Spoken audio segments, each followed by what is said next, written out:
وأصحابه المجتبى كثيرا كثيرا إلى يوم اللقاء.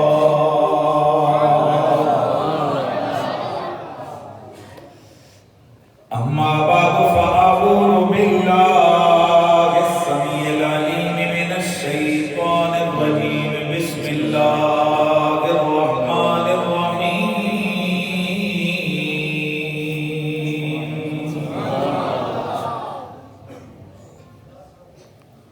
إنا أعطيناك الكوثر فصل لربك وانحر إن شانئك هو الأبتر. كل سلام صلوات الصلاة والسلام عليك يا سيدي يا رسول الله وعلى آلك وأصحابك يا سيدي يا حبيب الله. الصلاة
بعد از حمد و صلاۃ لائی کے سب تعظیم و تکریم وارثان محراب و منبر جمیع علماء ذی قدر و ذی مرتبہ بالخصوص فخر و سعادت حضرت محترم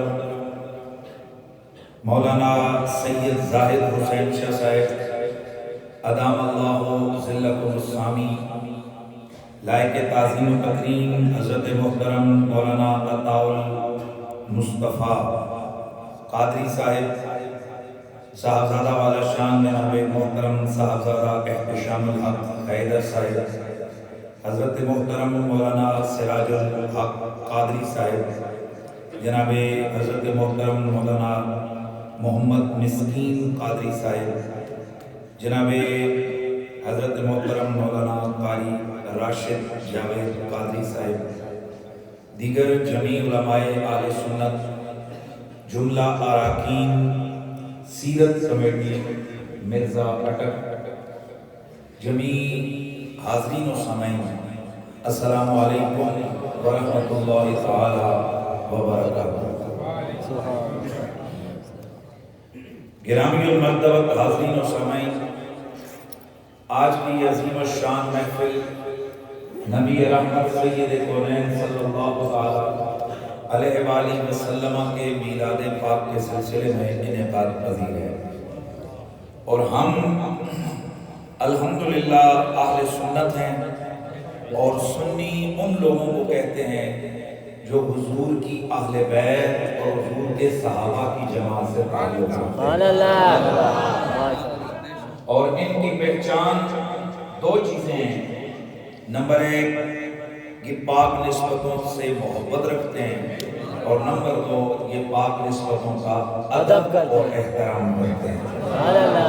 ہم اہل سنت و جماعت محفل میلاد ہر اس محفل ذکر کو کہتے ہیں جس کے اندر کسی بھی حوالے سے حضور سید عالم صلی اللہ تعالی علیہ وآلہ وسلم کے ذکر پاک کو بیان کیا جائے، حضور کے تذکار ہوں، حضور کے اوصاف حمیدہ کی بات ہو، نبی علیہ السلام کی سیرت و صورت کے تذکرے ہوں، حضور کی ولادت و بعثت کی بات ہو، حضور کی ختم نبوت کی بات ہو، حضور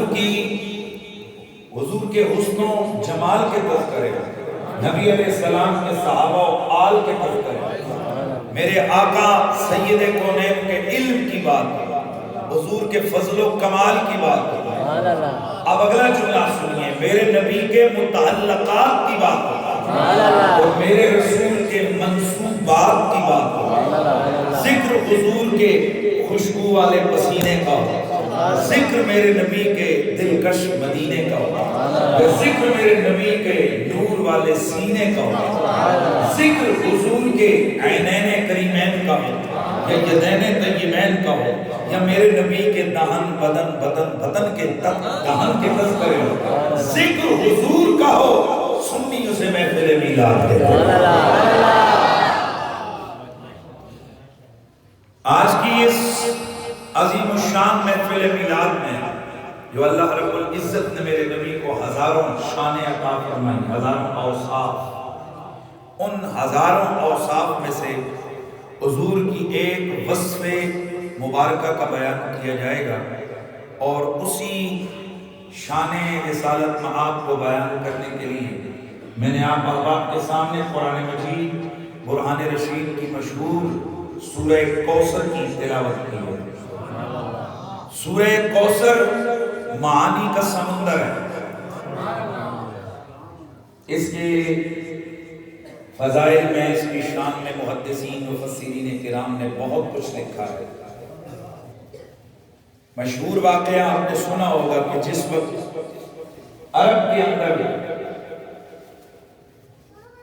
بلاغت، فصاحت کلام کا ایک غلغلہ تھا، بڑے بڑے قبائل کے شعراء کعبے کے صحن میں جمع ہوتے ہیں، اور ان کا شاعر، ان بڑے بڑے قبیلے تھے، ان قبیلوں کے بڑے بڑے شعراء جمع ہوتے، اور وہ شعراء وہ وہاں اپنا اپنا کلام بیان کرتے، اپنا کلام لکھ کے لاتے، وہ پڑھ کے سناتے.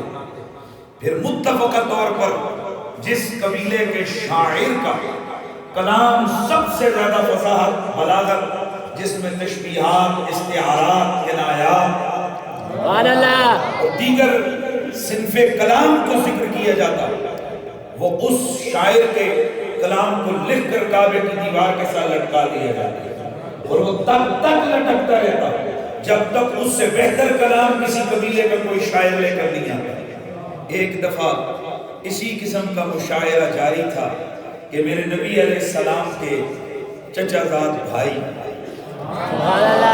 حضرت مولا علی پاک کے سگے بھائی حضرت سیدنا جعفر طیار رضی اللہ تعالی عنہ، آپ چپکے سے اس بز میں چلے گئے. جب سب لوگ اپنا اپنا کلام پیش کر چکے تو آپ نے فرمایا مجھے اگر اجازت ہو تو میں بھی کچھ سناؤں. انہوں نے سر سے لے کے پاؤں تک دیکھا، نوجوان یہاں عمر رسیدہ شعراء عرب موجود ہیں، تیری یہاں دال کرنے والی نہیں. چنانچہ ایک بندہ تمسخرانہ انداز سے بولا، اور یہ بھی ہاشمی خون ہے، چونکہ عرب کے اندر بنو ہاشم کی فصاحت اور بلاغت کے چرچے تھے اور مشہور تھا کہ یہ گھر میں اگر بیوی بچوں سے بھی کلام کرتے ہیں تو وہاں پر بھی استعارات، کنایات، اور وہاں پر بھی یہ بلاغت کلام کو سامنے رکھتے ہیں. چنانچہ کہا چل ہاشمی جوان بیان کر، تیرے پاس کیا ہے سن لیتے ہیں. اللہ اکبر. میرے نبی کے چچا زاد بھائی صحابی رسول مولا علی کے ویر جناب سیدنا جعفر طیار رضی اللہ تعالیٰ عنہ، آپ کھڑے ہوئے اور آپ نے پڑھا بسم اللہ الرحمن الرحیم انا اعطیناک الکوثر فصل لربک وانحر ان شانئک هو الابتر. سبحان اللہ. اتنا پڑھ کے میرے نبی کا سیابی آپ اپنی نشست پر بیٹھ گئے، لیکن حیرت کا ایک سمندر تھا جس میں سارا مجمع غوطہ-زن ہو گیا، نہ کسی کی آواز نکل رہی ہے. مہربانی کر یار، کتنے بسالت ہے اس کو ایک جگہ رکھ تو خدا کے بندے کیوں چھیڑ لے اس کو. نہ تو کسی سے بات ہو رہی ہے، نہ کسی قسم کا جواب ہو رہا ہے. چنانچہ دیکھنے والوں نے دیکھا جس شاعر کا کلام کعبے کی دیوار سے لٹکا تھا، اس قبیلے والے نے اپنا کلام اتارا، چپ کر کے چلے گئے. حضرت جعفر طیار کھڑے ہوئے، انہوں نے جس چیز پہ وہ کلام لکھا تھا اسے کعبے کی دیوار سے لٹکا دیا. پتہ لگ گیا کہ بڑے بڑے شاعروں کا کلام ایک طرف ہے، لیکن یہ اللہ کا کلام سب پر بھاری ہے. میں نے اس سورہ کوثر کی تلاوت کی. سبحان اللہ. انا اعطیناک الکوثر فصل لربک وانحر ان شانئک هو الابتر. پوری کتابیں لکھی ہیں اس ایک سورۃ کوثر کی تشریح میں علماء لفظ کوثر کے 18 معانی بیان کیے امام راضی نے.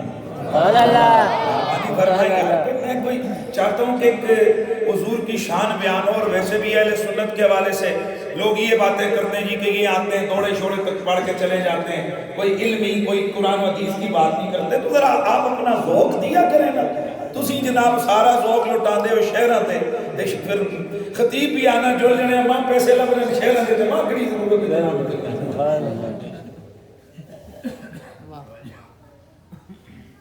18 معانی ذکر کیے ہیں. رپیٹ کو کم کر یار، اس کی رپیٹ کو کم کر، بیس بند کر، سیدھی آواز دے دے. 18 معانی ذکر کیے امام فخر الدین رازی رحمت اللہ تعالی علیہ نے. کس کے؟ لفظ کوثر کے، سبحان اللہ، کس کے؟ لفظ کوثر کے۔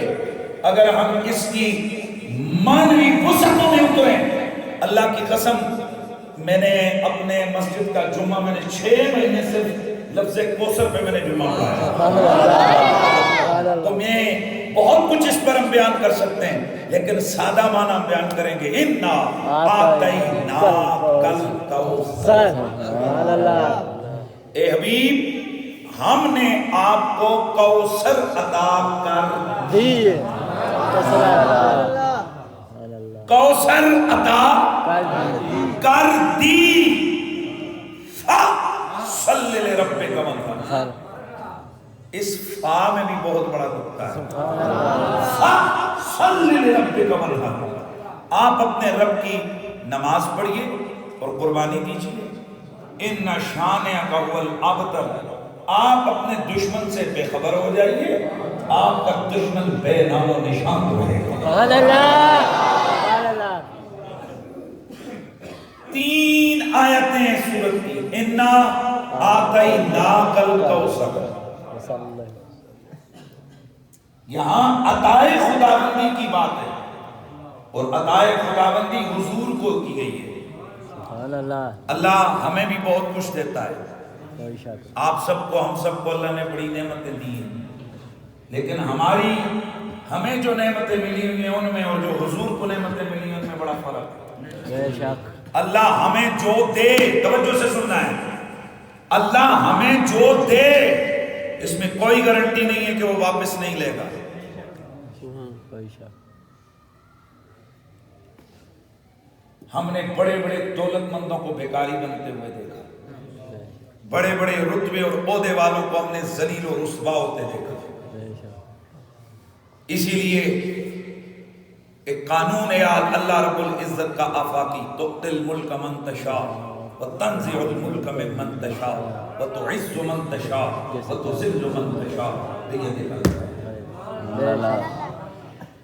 میرا جسے دے کوئی گارنٹی نہیں کہ وہ اسے واپس نہیں لے گا، اور اگلا جملہ، اس میں بھی کوئی گارنٹی نہیں کہ وہ عطائے خداوندی جو رب نے کسی کو بطور نعمت دی ہے اس میں زوال نہیں آئے گا۔ سبحان اللہ، اس کو جیب میں رکھ دیں، فیس بک کو چھوڑ دیں، کوئی گارنٹی نہیں کہ اس کے اندر زوال نہیں آئے گا۔ اب ذرا سنو، رب نے حضور کو جو کچھ دیا، اہل سنت کا یہ اجماعی عقیدہ ہے، اس میں اور عام لوگوں کو دیے جانے میں فرق ہے۔ اللہ نے جو کچھ حضور کو دیا وہ بڑھ سکتا ہے، گھٹ نہیں سکتا۔ بسم اللہ۔ ہمیں جو کچھ رب نے دیا یا دینا ہے اس میں، اور حضور کو جو کچھ ملا اس میں فرق ہے۔ ہمیں جو کچھ دیا گیا وہ گھٹتا رہے گا، گھٹ سکتا ہے، زوال پذیر ہو سکتا ہے، لیکن اللہ نے حضور کو جو کچھ دیا وہ بڑھ سکتا ہے۔ اور حضور کو رب نے جو جو نعمتیں عطا فرمائیں ان میں کمال ہے، زوال نہیں ہے۔ بس یہ 2 نقطے میں عرض کر کے پھر آگے بڑھوں گا، ان میں زوال نہیں، کمال ہے، زوال زوال نہیں۔ یعنی اس نعمت کو اللہ عروج عطا کر سکتا ہے، کرتا ہے، کرے گا، لیکن واپس نہیں لے گا۔ سبحان اللہ، سبحان اللہ۔ ٹیکنیکلی اگر آپ کو سمجھاؤں تو اعطا یعطی اعطاءً، کسی کو دے دینا اور دیا جانا 2 طرح کا ہوتا ہے، ایک ہوتا ہے دینا بطور ملکیت، ایک ہوتا ہے دینا بطور کرایہ جس کو آپ کہتے ہیں عاریت۔ عاریت، آپ کسی سے ادھار کسی کو کوئی چیز دیتے ہو، لے جا یار گڈی، آجی کدھر جا رہے ہو، لے جاؤ بھائی جی میری گڈی۔ اب اس گاڑی کو نہ آپ بیچ سکتے ہو نہ اس گاڑی کو آپ کسی اور بس آپ کو جس کام کے لیے وہ دی گئی ہے آپ اسی کو یوز کر سکتے ہو کہ آپ اس گاڑی کو استعمال کرو اور اس بندے کو واپس کرو. اور ایک ہوتا ہے کہ آپ کو کوئی بندہ آپ کی جناب برتھ ڈے کے اوپر کوئی چیز گفٹ کرے جس کو عربی کے اندر ہبا کہتے ہیں. عربی کے اندر ہبا کہتے ہیں. ہبا دو طرح کا ہوتا ہے. ایک ہبا وہ ہوتا ہے جو قابل واپسی ہوتا ہے, ایک ہبا وہ ہوتا ہے جو ناقابل واپسی ہوتا ہے. جتنے بھی فقہاء ہیں انہوں نے کتب میں اس کا ضابطہ اور اصول لکھا ہے. ہر وہ ہبا جس کے بدلے میں واہب کچھ مانگ لے وہ ناقابل واپسی ہوتا ہے. ہر وہ ہبا جس کے بدلے میں کچھ مانگ لیا جائے وہ ناقابل واپسی ہوتا ہے, اور جس کو مطلق چھوڑ دیا جائے وہ قابل واپسی ہوتا ہے. اور ہبا کے لیے آتا کا لفظ استعمال ہوتا ہے. اب میرے رب نے فرمایا آتیناک الکوثر, حبیب ہم نے آپ کو کوثر گفٹ کر دیا. سبحان اللہ. ہم نے آپ کو کوثر عطا کر دی. اب سوال یہ ہے واپس لے لیا جائے گا وہ جو کچھ دیا ہے کہ یا مالک بنا دیا جائے گا؟ ہم پتہ ہے کیا اس کا ترجمہ کرتے ہیں سنی, آتیناک الکوثر, حبیب ہم نے آپ کو مالک کوثر بنا دیا. سبحان اللہ. میرا صرف چہرہ تک کے سیرل آ رہے ہو, زبان نہ لانے کی توفیق نہیں ہوگا ذرا میرے لیے نہیں حضور کے ذکر کے لیے. آتیناک الکوثر, حبیب ہم نے آپ کو مالک کوثر بنا دیا. سوال پیدا ہوتا ہے آپ نے یہاں مالک کوثر کس کا ترجمہ کیا؟ ہم کہتے ہیں ہم نے 2 دن پڑھا ہے, ہم نے کچھ سمجھا ہے. اللہ نے فرمایا آتیناک الکوثر دیا. یہ ہے ہبا گفٹ. اور واپسی پہ کیا قانون بیان کیا تھا؟ اگر ہبے کے مقابلے میں بدلے میں کوئی چیز مانگی گئی ہو تو وہ ناقابل واپسی ہوتا ہے, اور اگر کچھ نہ مانگا گیا ہو تو ممکن ہے کہ واپس لے لیا جائے. رب نے کوثر کی گفٹ, کوثر کیا ہبا, اور پھر فرمایا فصل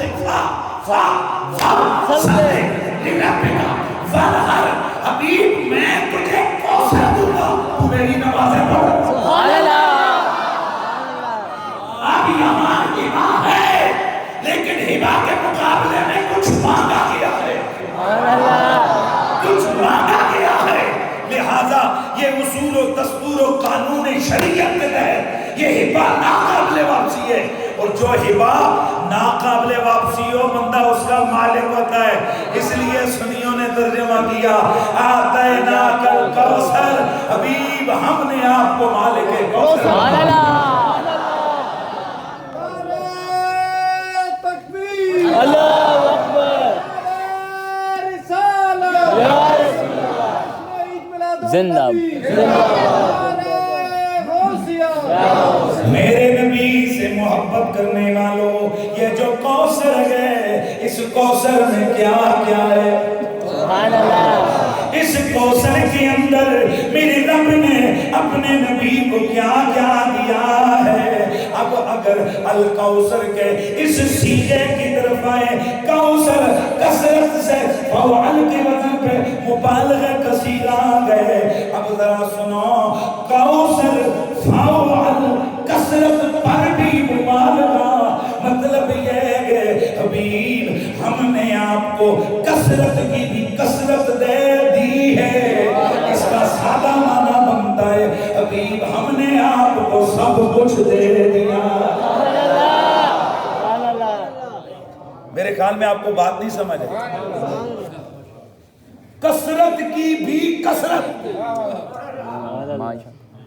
ایک کثرت ہی بڑی شے ہوتی ہے, اور یہ کثرت اور کثیر بھی میرا تیرا نہیں, یہ اس رب کا کثیر ہے کہ جس رب کا قلیل یہ کل کائنات ہے. جس رب کا قلیل 7 زمینیں 7 آسمان ہیں, یہ شرط و قلب یہ سب اس رب کے قلیل ہے. جس رب کا قلیل اتنا بڑا ہے لوگوں, اس رب کا کثیر کتنا بڑا ہوگا, اور جس کا کثیر سمجھ میں آئے تو اس کا کوثر کتنا بڑا ہوگا. اس لیے ترجمہ بنتا ہے آتا آتیناک الکوثر، حبیب ہم جس کے مالک تھے اس کا مالک و مختار تمہیں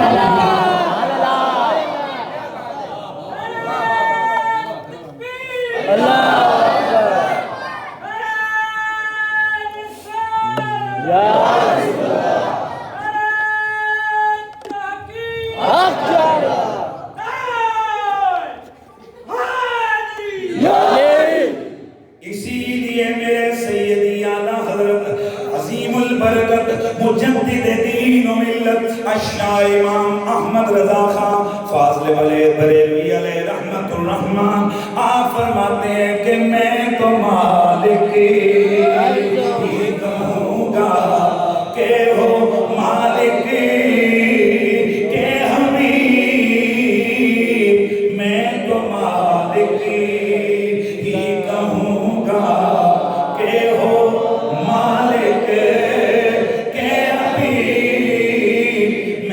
مالک ہی کہوں گا کہ ہو مالک کے حبیب، یعنی محبوب محب میں نہیں میرا تیرا، یعنی محبوب محب میں نہیں میرا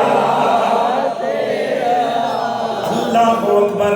میرا رب فرماتا ہے اعطیناک الکوثر، ابھی ہم نے آپ کو کوثر عطا کی ہے۔ کیا مطلب؟ کثرت کی بھی کثرت عطا فرمائی ہے۔ محدثین مفسرین نے ایک معنی اور کیا، انا اعطیناک الکوثر، ابھی ہم نے آپ کو خیر کثیر عطا فرمائی ہے۔ وہ خیر کثیر کیا ہے؟ امام فخر الدین رازی فرماتے ہیں نبوت و رسالت محمدی یہ بھی کوثر میں شامل ہے۔ آتیناک الکوثر، حبیب ہم نے آپ کو بے مثال نبوت و شان رسالت عطا فرمائی ہے۔ حبیب ہم نے آپ کو شان ختم نبوت عطا فرمائی ہے۔ سبحان اللہ۔ اب میں نے اسی ردم میں جانا ہے، مہربانی ذرا مہربانی، یہ محسوس نہ ہو یہ ساؤنڈ کا ظاہر ہے ہوتا رہتا ہے، کوئی مسئلہ نہیں، آپ کی طرف توجہ ہوگی جو انشاءاللہ میں پوری دلجمی سے آپ کو حضور کی شان سنا کے جاؤں گا۔ صرف یہ جڑے ترے چار سامنے بیٹھے نا تسی یوٹیوبر ہو سی تے کوئی جناب ہو سی سوشل میڈیا اے رولا نہ انہوں نے اے اور نہیں پتہ ہی ہے تے پتہ نہیں پتہ خطیب دے سامنے بیٹھ کے تقریر سنی لگیں گے۔ اب متصل ہو کے بیٹھے یار مہربانی کر، اب جاگ کے بیٹھے اور تقریر جو سنے نا تو پورے ردم سے انا آتیناک الکوثر، حبیب ہم نے آپ کو خیر کثیر عطا فرمائی ہے۔ اس خیر کثیر میں کیا ہے؟ امام راضی آپ فرماتے ہیں اللہ کے نبی کی شان رسالت و نبوت، شان ختم نبوت۔ میرا رب فرما رہا ہے آتیناک الکوثر، حبیب نبی سارے بنائے ہیں پر تمہیں نبیوں کا سردار بنایا۔ آتیناک الکوثر، الکوثر سے مراد میرے نبی کا علم ہے، معنی بنے گا آتیناک الکوثر، حبیب ہم نے آپ کو کثرت علم عطا فرمائی ہے۔ جتنے بھی نبی ہیں ان نبیوں کا علم بہت زیادہ ہے، ان نبیوں کا علم بڑا ہے۔ حضرت آدم علیہ السلام کی شان علمیت، ان کی عالمانہ شان کیا ہے جس کی بدولت فرشتوں پر اللہ نے انہیں عزت و عظمت عطا فرمائی، فرشتوں سے اللہ نے انہیں سجدہ کروایا، تو ان کا علم کیا ہے؟ وَعَلَّمَ آدَمَ الْأَسْمَاءَ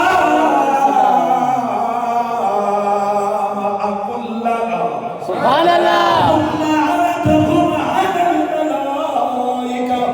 اللہ رب العزت نے حضرت آدم علیہ السلام کو تمام اشیاء کا علم عطا فرمایا، ناموں کا علم عطا فرمایا۔ علماء فرماتے ہیں اس کا مطلب یہ ہے کہ حضرت آدم کی اولاد میں اگر کوئی چیز، کسی چیز کا نام ایک زبان میں ہے، اس چیز کا جس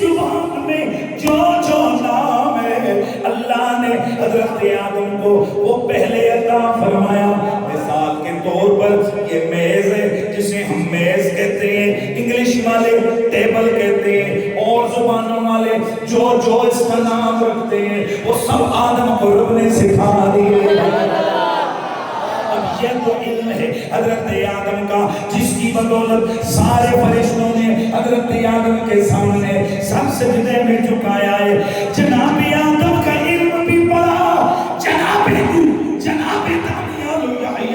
جناب شعیب و یوسف و لوط و ایوب و جناب موسیٰ و جناب عیسیٰ و جناب ابراہیم و اسماعیل, یہ اللہ کے سارے نبی ہیں, انہیں اللہ نے بڑا علم عطا کیا ہے.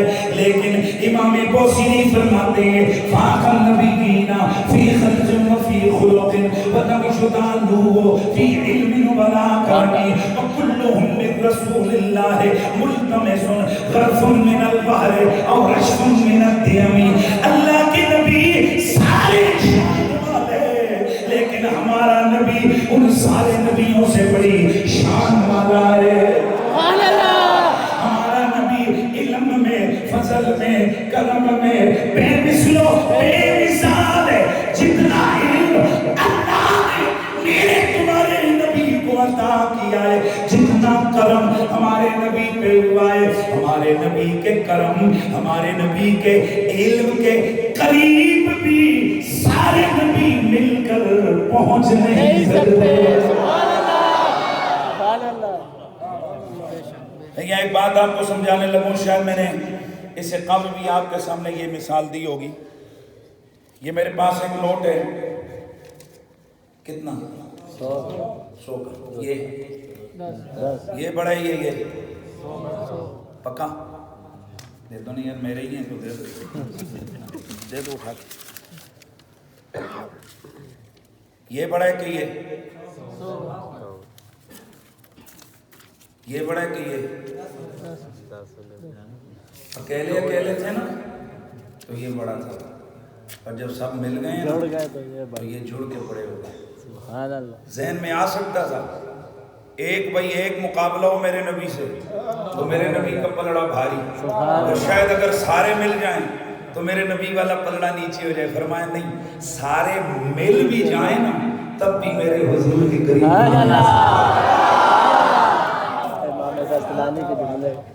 اسی لیے تو پھر مجھے کہنا پڑتا ہے سارے نبی پیارے, سارے نبی سونے, سارے نبی حسین, کمال والے, شان والے, لیکن میرا نبی ان سونوں کا سردار, ان سچوں کا بادشاہ ہے. اسی لیے تو پھر ہمارا ورد زبان ہے تو شان ہے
خزانوں کا کیا مثال, کیا تشبیہ دی امام بوصیری نے.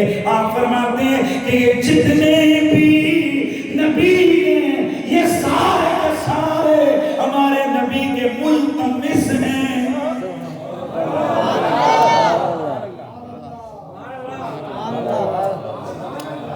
سارے مل کے میرے نبی کے ملتمس ہیں, اور میرا نبی ایک ہے وہ 1.25 لاکھ ہے, اور میرے نبی کا علم سمندر کی طرح, ان کا علم اس کے مقابلے میں جلو کی طرح بھی نہیں ہے.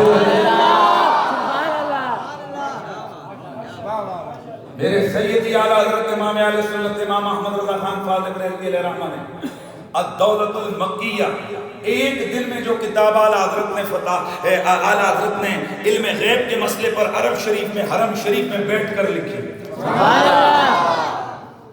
یہ اعلیٰ حضرت کے علم کا ایک ایسا خزانہ اور ایسا سمندر ہے کہ آپ مدینے کی طرف سفر کر رہے تھے، منکر کمپنی ادھر چلی گئی، انہوں نے شریف مکہ سے کہا احمد رضا کا عقیدہ شرکیہ ہے، کہا کیا شرک کرتا ہے؟ یہ اللہ کے علم کے مقابلے میں نبی کا علم لے کر آتا ہے، اللہ اور نبی کے علم کو ملاتا ہے، ایک جیسا کہتا ہے۔ چنانچہ شریف مکہ کی طرف سے بندے آ گئے، جواب دو ان علماء کا، ان کو پتہ تھا احمد رضا مدینے جا رہا ہے، یہ رکے گا نہیں اور جواب بھی نہیں دے گا، ہمیں پروپیگنڈا کرنے کا موقع مل جائے گا اور ہم اس شریف مکہ کو کہہ کر اس پہ پابندی لگوا دیں گے۔ چنانچہ جب سیدی اعلیٰ حضرت پر یہ سوال ہوا، آپ فجر کی نماز پڑھ کے حرم مکی کے اندر بیٹھ گئے، کتاب نکالی، صفحات نکالے، قلم نکالی، لکھنا شروع کیا۔ شام ہوئی، شام سے پہلے 100 سے زیادہ صفحہ علم غیب کے عقیدے پر لکھا بھی، اس کو رویہ بھی کیا، پھر شام تک اسے دوبارہ کاپی کر کے تیار کر کے دے دیا، کہا یہ لو میرا جواب۔ جب شریف مکہ کے دربار میں وہ کتاب پہنچی، اس نے سر پکڑا، کہا لکھ کے لائے تھے؟ کہا سوال کب کیا ہے؟ سوال تو صبح کیا گیا، فرمایا جب تیرا سوال ہوا تو جواب بھی میں نے تب لکھنا تھا نا۔ حیران رہ گیا کہ کیونکہ وہاں سینکڑوں کتابوں کے حوالے تھے، استدلال تھا، نبی کی حدیثوں کا بیان تھا، اکابر کی عبارات تھا، اندراج تھا۔ شریف مکہ نے علماء کو بلایا، معترضین کو، خلیلو ملیلو آؤ سنو، احمد رضا نے کتاب لکھی ہے۔ جب اعلیٰ حضرت نے مکہ شریف کے اندر علماء کے سامنے اس کتاب کو پڑھ کے سنایا، وہ سنتے سنتے جب کتاب ختم ہونے لگی تو 40 کے قریب علماء شریف مکہ سمیت ہاتھ باندھ کر کھڑے تھے اور وہ کہہ رہے تھے یہ قلم کسی عام بندے کا نہیں، اس وقت کے مجدد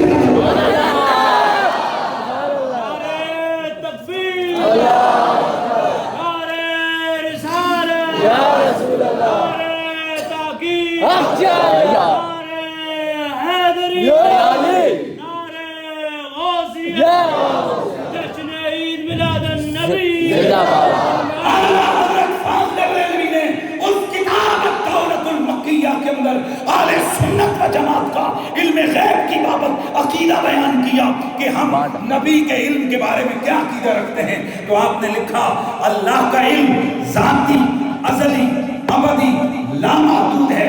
اللہ کا علم ذاتی، ازلی، ابدی، لامحدود ہے، اور نبی علیہ السلام کا علم عطائی، مخلوق، محدود اور تدریجی ہے۔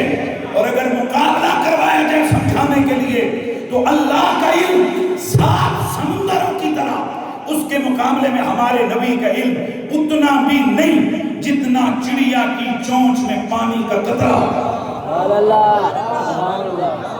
اللہ کا علم 7 سمندروں کی طرح، مقابلے میں ہمارے نبی کا علم اتنا بھی نہیں جتنا چڑیا کی چونچ میں پانی کا قطرہ۔ یہ سن کرنا بغل میں جائے گا، ہاں یہ ٹھیک ہے، ورنہ پتر ہے نہیں، آگے بھی سن،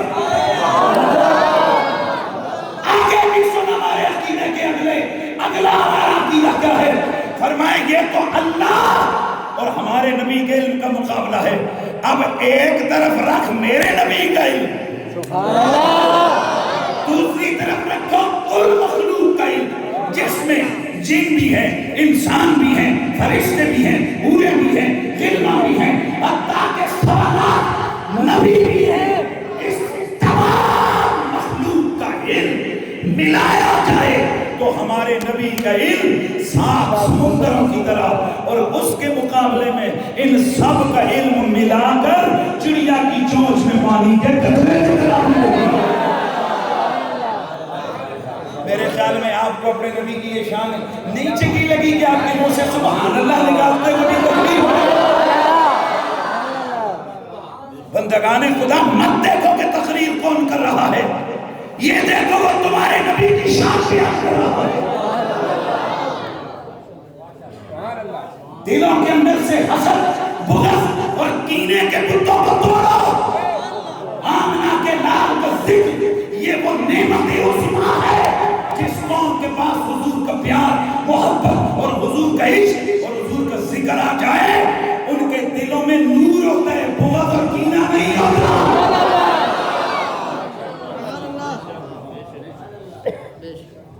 اسی دل میں یہ جا کر شیطان پیشاب کرتا ہے، اسی دل میں بغض اور کینہ کے اندر درخت اگتے ہیں جہاں میرے مصطفیٰ کے عشق کا نور نہ ہو، جہاں حضور ہوں وہاں کسی اور چیز کے داخلے کے لیے موقع ہی نہیں ہوتا۔ اس لیے میں آپ کے سامنے حضور کی شان بیان کر رہا ہوں۔ اتنے کوئی اور ہوئے کہ ٹو ٹو ٹو ٹو سیاسی بندہ ہوئے، تاڑیاں بھی مارو، نچو بھی، کدو بھی۔ مجھے یہ بہت تکلیف ہوتی ہے کہ آپ کے جذبات سیاست دانوں کے لیے تو بڑے تگڑے ہیں، ان آگے لڑیاں بھی پاسو، ان آگے ڈانساں بھی کر سو، ان آگے جناب نعرے بھی لاسو، خرچے بھی کر سو۔ جب بات آئے رسول اللہ کی عظمت کی، جب بات آئے تاجدار ختم نبوت کی، جب بات آئے آمنہ کے نور کی، جب بات آئے زہرا کے بابا کی، جب بات آئے صدیق کے انجل کی، جب بات آئے خاتم النبیین کی، جب بات آئے تاجدار ختم نبوت کی، اس وقت ہماری زبانوں سے سبحان اللہ بھی نہ لگے اور نبی کی شان ہے۔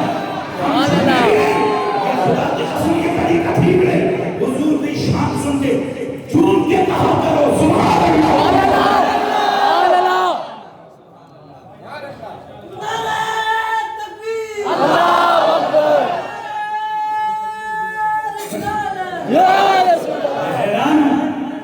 میں نے آپ کے سامنے حضور کی شان بیان کی کہ میرے نبی کے علم کے مقابلے میں میرے نبی کا علم صاف سمندروں کی طرح، اور تمام انبیاء، تمام شہداء۔ اچھا میں نام لینے لگا ہوں، جبریل، میکائیل، اسرائیل، جبریل، میکائیل، اسرائیل، اسماعیل، اللہ کی تمام نوری مخلوق، تمام حوریں، تمام غلمان، جناب آدم سے لے کر حضرت عیسیٰ تک سب پیغمبر، ان سب کو ملاؤ، ان کے علم کو جمع کرو، میرے حضور کے علم کے ساتھ سمندروں کے مقابلے میں ان سب کا علم چڑیا کی چونچ میں پانی کے قدر نہ بن سکی ہے، نہ بن سکے ہے، نہ بن سکی ہے، نہ بن سکے گا، نہ بن سکی ہے، نہ بن سکے گا، مثال تیری جواب تیرا، نہ بن سکی ہے، نہ بن سکے گا، نہ بن سکی ہے، نہ بن سکے گا، مثال تیری جواب تیرا۔ اِنَّا أَعْطَيْنَاكَ الْكَوْثَرَ، حبیب ہم نے آپ کو کثرت علم عطا فرمائی ہے۔ اِنَّا أَعْطَيْنَاكَ الْكَوْثَرَ، حبیب ہم نے آپ کو کثرت معجزات عطا فرمائی ہے۔ میں جلدی جلدی کروں چونکہ میرا جو عنوان ہے وہ تو آگے ہے، میں اسی پہ بات کروں گا۔ اِنَّا أَعْطَيْنَاكَ الْكَوْثَرَ، حبیب ہم نے تمہیں کثرت صحابہ عطا فرمائی ہے۔ کسی نبی کے 8 یار، کسی نبی کے 13 یار، کسی نبی کے 9 یار، کسی نبی کے صرف 2 یار، اور میرے سونے نبی کے 7 یار۔ ہم نے تجھے کثرت صحابہ عطا فرمائی ہے، اور اگر شان نزول کو دیکھا جائے حبیب ہم نے تجھے کثرت اولاد عطا فرمائی ہے۔ کہاں مدینہ، کہاں مکہ، لیکن یہ میرے بائیں طرف یہ کون بیٹا ہے؟ سید زائد حسین شاہ۔ ارے یہ شاہ کیوں، یہ سید کیوں؟ جواب آئے گا، یہ اللہ کے نبی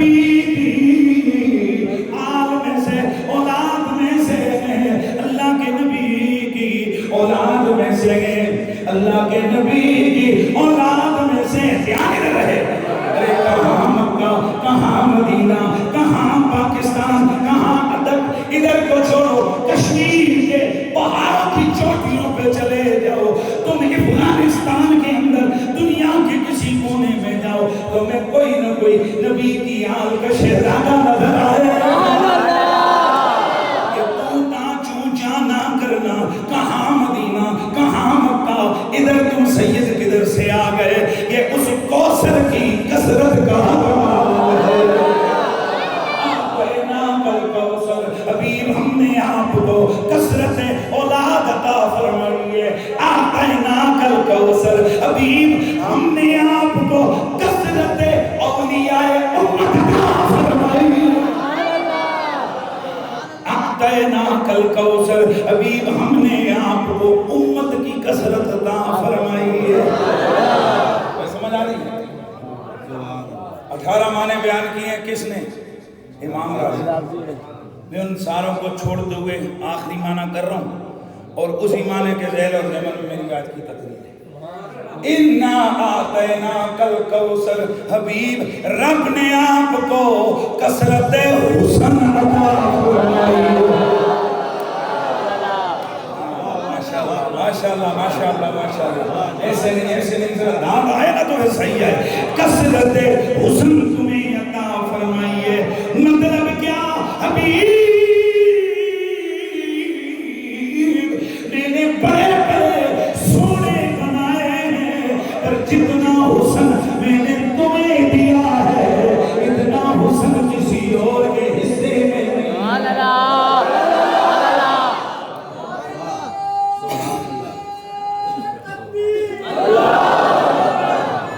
شاہ ولی اللہ محدث دہلوی کے والد شاہ ولی اللہ محدث دہلوی کے والد شاہ الرحیم آپ سے سوال کیا گیا آپ فرماتے ہیں میرے دل میں ایک بڑا ہی ایک مخمصہ کا خیال تھا کہ حسن یوسف کو دیکھ کر عورتوں کے ہاتھ کٹ گئے تھے حضور کو جب اللہ نے اتنا زیادہ حسن عطا کیا ہاتھ کسی نے کیوں نہ کاٹے فرماتے ہیں کہ میں ایک رات سویا تھا میری قسمت انگڑائی لے کر جاگ گئی مجھے اللہ کے نبی کی زیارت نصیب ہوئی میں نے حضور سے یہی پوچھا یا رسول اللہ آقا حضرت یوسف کو اللہ نے حسن دیا تھا عورتوں نے انہیں دیکھا ان کے ہاتھ کٹ گئے کئی مہینے لوگوں کو ان کا حسن دیکھ کر بھوک نہیں لگی یقیناً رب نے آپ کو ان سے زیادہ حسن دیا تھا پھر یہ معاملے آپ کی امت کے ساتھ کیوں نہیں پیش آئے اللہ کے نبی نے جواب دیا عبدالرحیم ان جمالی مستور عن آیون الناس عبدالرحیم رب نے مجھے سب سے زیادہ سونا بنایا تھا لیکن اللہ نے میرے حسن و جمال کو لوگوں کی نگاہوں سے چھپا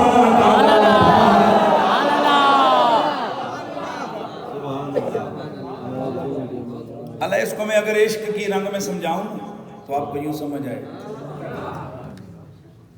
کوئی چاہتا ہے کہ اس کے محبوب کو کوئی دیکھے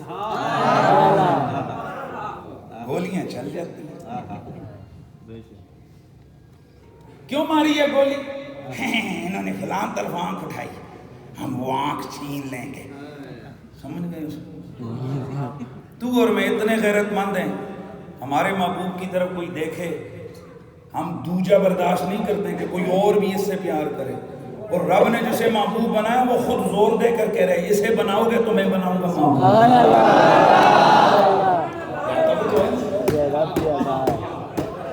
اور پھر کمال کی بات یہ جو اس حبیب کے جلوے کو اپنے دل کی آنکھوں سے ایمان کی آنکھوں سے دیکھے ساری زندگی اور یہ عقیدہ اہل سنت بھی ہے کہ ساری دنیا کے ولی مل جائیں 3 منٹ کے لیے جو میرے رسول کی بزم میں محبت سے بیٹھا صحابیت کا رتبہ پایا ساری کائنات کے ولی مل کر اس صحابی کا مقابلہ نہیں کر سکتے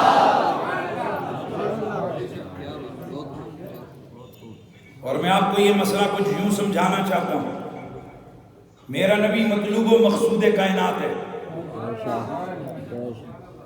اور جو چیز مطلوب اور مقصود ہوتی ہے چلیں علماء بیٹھے میں 1-2 جگہ آپ اور بھی بیان کی آپ بھی سن لیں علماء ظاہر ہے جب فنون کے حساب سے بات کی جائے تو ان کو تھوڑا سا مزہ آتا ہے. طلبا بھی بیٹھے ہوئے ہیں, طلبا کو مزہ آئے. کوئی بھی چیز جو آپ کو مارد وجود میں نظر آتی ہے اس کے ساتھ 4 علتیں متعلق ہوتی ہیں. نمبر 1 علت فاعلی, نمبر 2 علت مادی, نمبر 3 علت سوری, اور نمبر 4 علت غائی. مشکل نہیں سے بڑا آسان کر کے سمجھاؤں گا.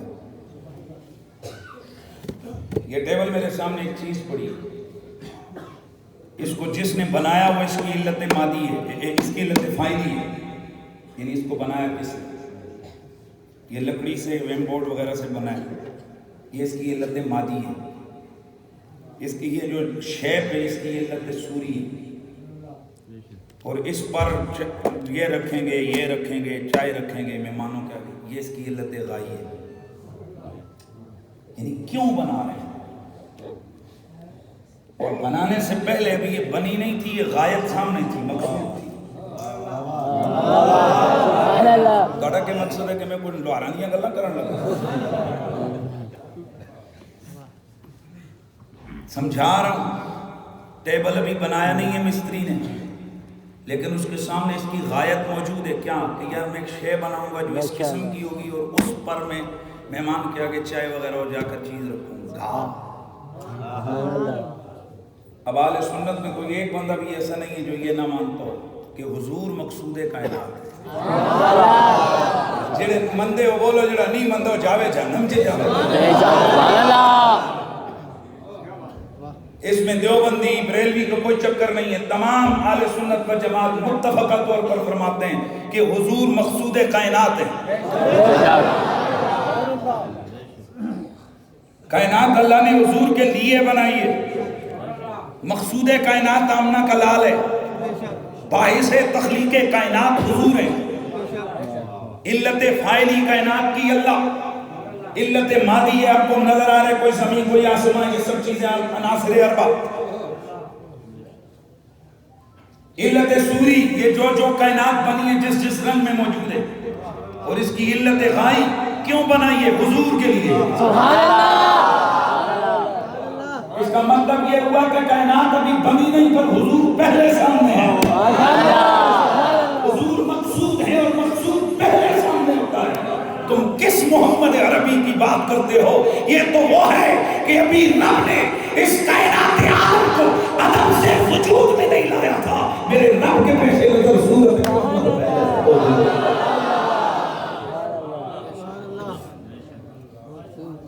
اب جب یہ بات آپ کو سمجھ آ گئی تو پھر اگلا جملہ سنو. جو مطلوب و مقصود کائنات ہے, یہاں پر علماء کو معلوم ہے, انہوں میں سے جن جن لوگوں نے قطبی پڑھی ہے, جن جن لوگوں نے شرح تہذیب پڑھی ہے, انہوں نے ایک لفظ بار بار استعمال ہوتے ہوئے پڑھا تھا, مقصود ذاتی اور مقصود عرضی. مقصود عرضی وہ ہوتا ہے جو بذات مقصودوں پر کسی کی وجہ سے وہ بھی اللہ چلو بذات اس کا کوئی مقصد نہ ہو. اور مقصود اصلی, یہ مقصود ذاتی وہ ہوتا ہے کہ جو اصل ٹارگٹ ہو, جو اصل مقصود ہو, جو اصل مقصود ہو. ایک آدمی گیا, اس نے جا کر کوئلے کی کان کھودی, اصل مقصد کیا ہے کوئلہ نکالے, اور اندر سے پوٹاشیم میگنیشیم نکل گیا, وہ مقصود عرضی ہے. یعنی کھودنے سے پہلے لائسنس لیا تھا کوئلے کے لیے, وہ نکل آیا, چلو ٹھیک ہے یہ مقصود عرضی ہے. تو مقصود اصلی جو ہوتا ہے, مقصود ذاتی, وہ کیا ہوتا ہے جو سب سے پہلے پیش نظر ہو. تو حضور مقصود کائنات ہے, مقصود اصلی ہے. اس کا مطلب یہ سب کچھ جو کچھ جس چیز کو بھی اللہ نے وجود عطا فرمایا ہے, مارز وجود میں لایا ہے, اس کے پیچھے مقصود میرا نبی ہے. وجہ تخلیق کائنات میرا نبی ہے, باعث میرا نبی ہے. اب جو بات میں کرنے لگوں اس دفعہ ذرا طبیعت کو سنبھال کے بیٹھنا اور بات کو ذرا غور سے سننا اور سمجھنا. اب آپ سمجھ سکتے ہو کہ جو ہوئی رب کا مقصود. گرامی المرتبت حاضرین, میں بات کو سمجھاؤں. ایک آدمی آپ کا مہمان خصوصی ہو, یہاں مثال دے رہا ہوں آپ کے پیر کامل کا, اس میں گرامی کون ہے؟ حضرت قبلہ پیر عابد شاہ صاحب ان کے مرشد ہیں، مرشد ان کے گھر میں آئے. اچھا جو یہاں پر چلیں گے تو موجود ہیں، ذرا مثال لیجیے چاہیے، یعنی سمجھ رہے نا. میں ذرا یہاں کولڑا شریف کے مرید کون ہیں؟ لالا جی رحمت اللہ تعالی علیہ، اللہ آپ کو سلامت رکھے. لالا جی آپ کو فون کر رہے ہیں، بیٹا رات کا کھانا میں تمہارے پاس کھاؤں گا. اس بندے کی عید ہو گئی کہ نہیں ہوئی؟ لیکن اب سنو ذرا یہ کرے گا کیا؟ سب سے پہلے دوڑتا ہوا جائے گا بیوی سے یا گھر میں جو کچھ پکانے والوں سے کہے گا لالا جی آ رہے ہیں، بندوبست شروع کرو. سب سے پہلے یہ لالا جی کے مصاحبین سے پوچھے گا ان کو کیا پسند ہے اور کیا ناپسند ہے. کیا خیال ہے جب لالا جی آئیں دسترخوان پہ کوئی ایسی چیز یہ رکھے گا جو ان کو ناپسند ہو؟ شاہ جی اگر وہ مثال کے طور پہ کوئی بندہ شوگر کا مریض ہو تو کیا کوئی مہمان کا پتہ ہو کہ یہ شوگر کا مریض ہے تو کیا وہ جان بوجھ کر اپنے محبوب کے لیے جس کو شوگر کا مرض ہو اس کے آگے کوئی میٹھی چیزیں جا کر رکھے گا؟ بولتے جب جلدی تو یہ چون چون کے سوچ کے میں برتن کون سے رکھوں، میں دسترخوان کیسا بچھاؤں، میں بٹھاؤں کہاں، میں ان کے لیے گھر سجاؤں کیسے، میں گاڑی کون سی لاؤں، میں کیا کیا کروں. یہی سوچتے سوچتے شام ہو جائے گی. اب مرشد آ رہے ہیں، اب بندہ پریشان ہے اور دل میں بڑا پریشان ہے، پتہ نہیں میرا محبوب میرا مرشد میں ان کی شایہ نشان میں یہ گھر سجا سکا یا نہیں، میں گھر میں مہمان نوازی کر سکا یا نہیں. اب جب یہ بات سمجھ آ گئی تو پھر سن، کائنات سجائی اللہ نے نبی کے لیے،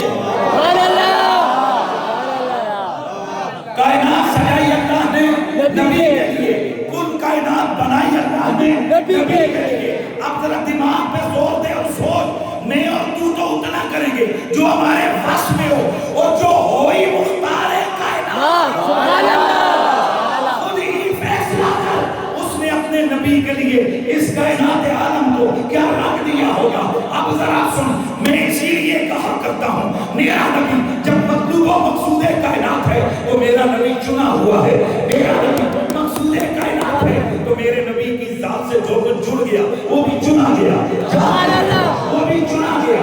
اب سنو تم کبھی نہیں چاہو گے کہ کسی گندے برتن میں اچھے مہمان کے سامنے کھانا رکھا جائے، کسی گندے برتن میں اسے چائے پلائی جائے یا ٹوٹی ہوئی پیالی ہو اور آپ اس میں اس مہمان خصوصی کو چائے پلائیں، یا گندا گلاس ہو اس میں آپ اس کو پانی پلائیں، یا پانی کے اندر کوئی جناب تھا اس کے اندر کسی قسم کا کوئی چھایا وغیرہ پڑا ہو اور وہ پانی پلائیں. 70 بار دیکھیں گے، 70 بار سوچیں گے، گھر والا کو کہیں گے خصوصی مہمان ہے، برتن چنگا ہونا چاہیے، پانی چنگا ہونا چاہیے، کھانا چنگا ہونا چاہیے، چائے اچھی ہونی چاہیے. اب خود ہی فیصلہ کر، اس رب نے اپنے محمد کا نور جس ظرف میں رکھا ہے وہ ظرف میں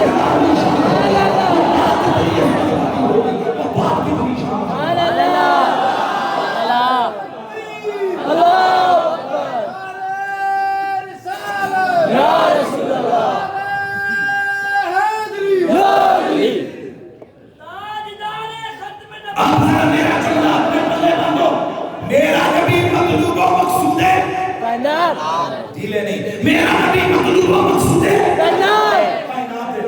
لہذا جو کچھ رب نے بنایا محبوب کے لیے ایسے. اچھا حضور آپ اپنے محبوب کے لیے ایک پیالہ جو اس کے منہ سے ایک بار لگے اس میں میل برداشت نہیں کر سکتے. تو جس کے لیے کل کائنات بنی، جس کے ساتھ قیامت تک رب نے یار بنا کے قبر میں جنہیں لٹایا ہے،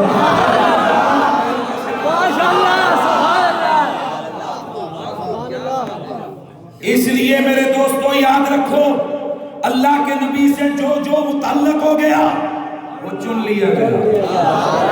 بندے تھے چن لیے گئے، جانور تھے چن لیے گئے، مکان تھا چن لیا گیا، گھر تھا چن لیا گیا، شہر تھا چن لیا گیا. مکہ چنا ہوا، مدینہ چنا ہوا، جا کے بیٹھو، مکہ چنا ہوا، مدینہ چنا ہوا، احد چنا ہوا، میرے رسول کی مائی حلیمہ چنی ہوئی، میرے نبی کے بچپن کے ایام جہاں گزرے وہ حلیمہ.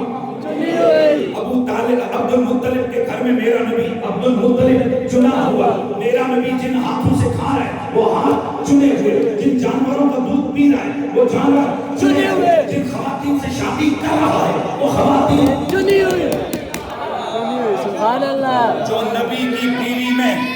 میری طرف رکھو، جو نبی کی بیوی میں اتنا سا بھی عیب خیال کرے اور مانے، وہ بغیرت چرلٹ قسم کا لعنتی ہے۔ جو آج تو بولے میں اس کے لیے کیا بولوں یار، مجھے بولو۔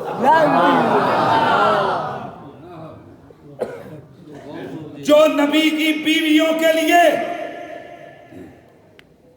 اتنا سا بھی گھر کا نظریہ رکھے، وہ لعنتی ہے، وہ لعنتی ہے۔ بتائے کیوں؟ کہ کوئی باپ کبھی نہیں چاہے گا کہ اس کے بیٹے کے بستر پر کوئی ایسی خاتون آئے جس کی شان، جس کے کردار پہ کسی کی انگلی اٹھی ہو۔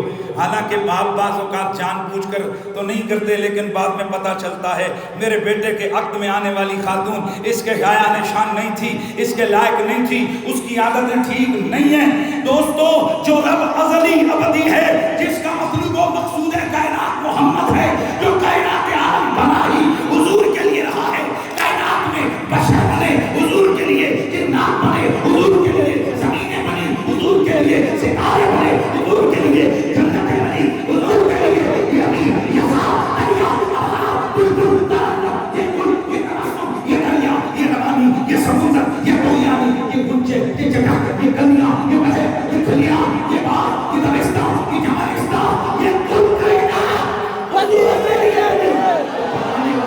ازلی ابدی ایک رکھنے والا ہے۔ کیسے ہو سکتا ہے وہ کسی ایسی عورت کو نبی کے نکاح میں دے دے جس میں ایک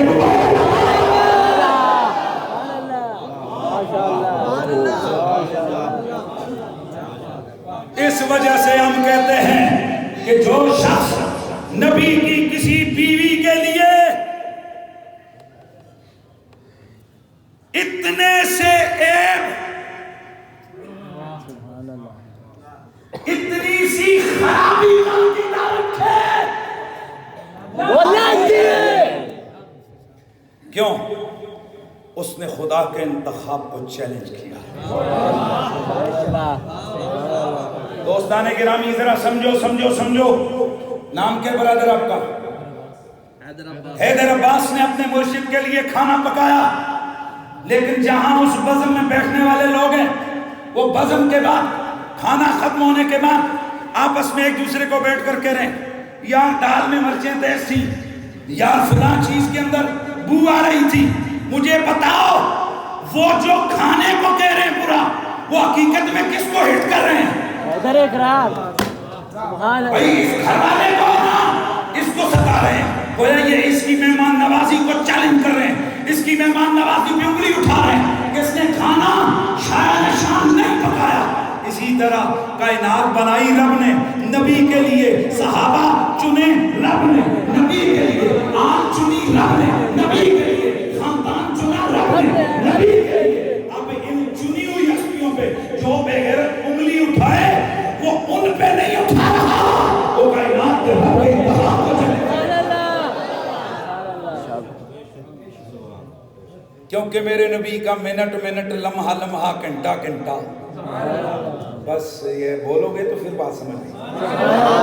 منٹ منٹ، لمحہ لمحہ، گھنٹہ گھنٹہ چنا ہوا، چنا ہوا۔ کس نے چنا؟ بھائی اونچا، کس نے چنا؟ اللہ نے چنا۔ تو اللہ نے دو دو منٹ۔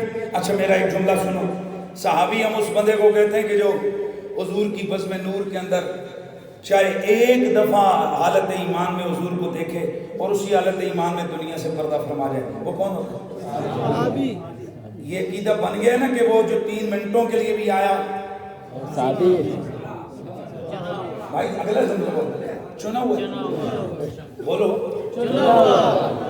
کسی بھائی کو اعتراض کہ وہ جو 3 منٹوں کے لیے، 1 گھنٹے کے لیے نبی کی محفل میں آیا، وہ چنا ہوا نہیں تھا، چنا ہوا تھا، چنا ہوا۔ اچھا چلو اس کو اب دوسری طرف تکلیف کرتے ہیں، یہ بتاؤ کہ نبی اگر کسی کے گھر میں 1 منٹ کے لیے گیا، نبی اگر کسی کے گھر میں 3 منٹوں کے لیے گیا، نبی اگر کسی کے گھر میں 10 دنوں کے لیے گیا، چنا ہوا، چنا ہوا۔ میں صدقے جاؤں 3 دن 4 منٹ 5 منٹ تو چنے ہوئے ہیں، تو جس ابو طالب کے گھر میں میرے نبی نے 40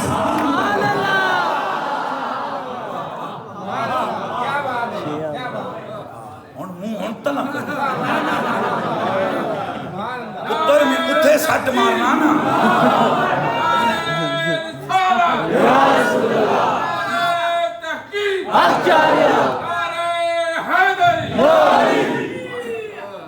میں اتھے کھڑ کے لانا نا جتھے بندہ منہ انجنی کا رکھنا.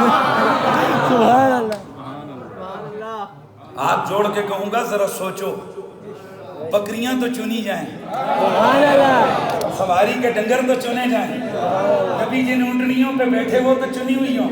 یہ میں نہیں کہتا, ساری امت کہتی ہے کہ جانوروں کے اللہ نے انتخاب ازل سے کیا ہوا تھا.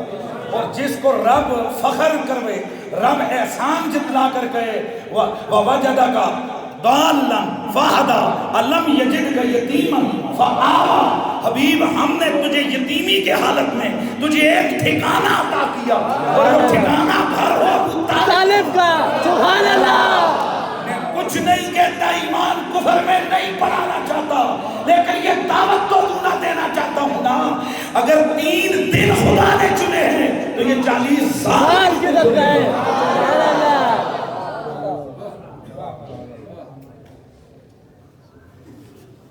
قریشی اور اسی واسطے برے لگنے, اسی واسطے کہا جاتا ہے کہ ان کی نہیں ہنسنا چاہیے نا.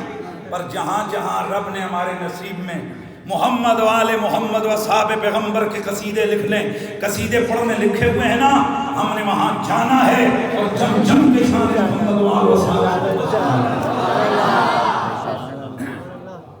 دعوت فکر ہے بس. آج کے بعد جب کبھی بھی زبان کھلنے لگے تو خیال کرنا اللہ نے اس ابو طالب کے لیے نبی کو 40 سال کے لیے چن لیا تھا. سبحان اللہ. یار یہ کیسی مخلوق ہے. کہتے ہیں کپڑے بھی نبی کے ساتھ لگیں تو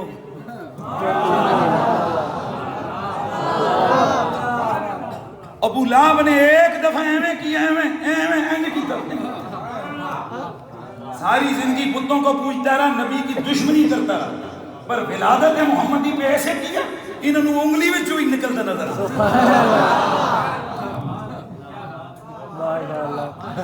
اس کے عذاب میں کمی ہو جاتی. میں صدقے جاؤں جیڑا ایک دن حضور دی آمد تے انج کرے اس کو تو اتنا کچھ, اور جو 40 سال پوری نسل قربان کر دے رسول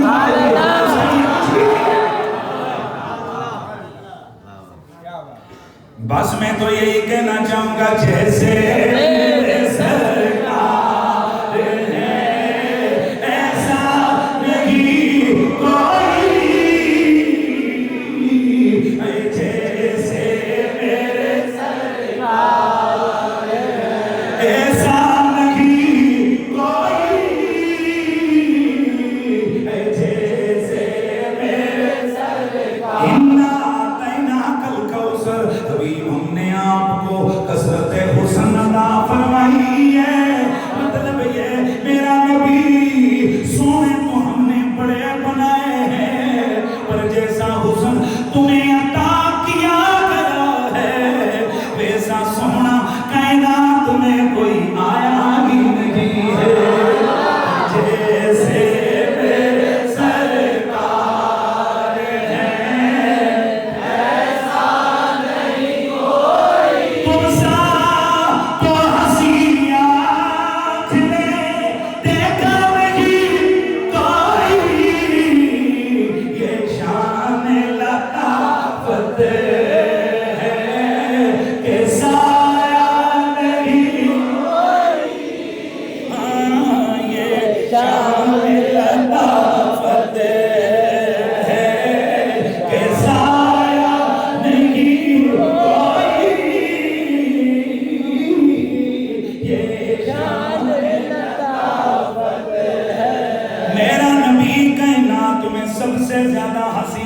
سبحان اللہ.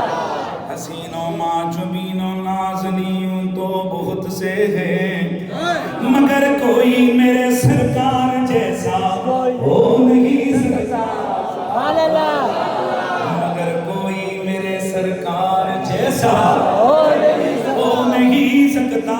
تیرے دوستو میرا نبی حسین ہے, نبی کے حسن کی بابت میں کیا کہوں, میں صرف ایک بات کہوں گا, میرے مولا علی.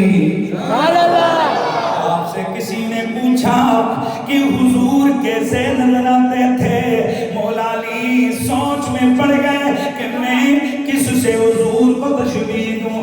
چنانچہ انہوں نے جو نتیجہ سنایا وہ کیا ہے؟ آپ نے فرمایا واللہ لم یخلق اللہ خلقا مثلہ،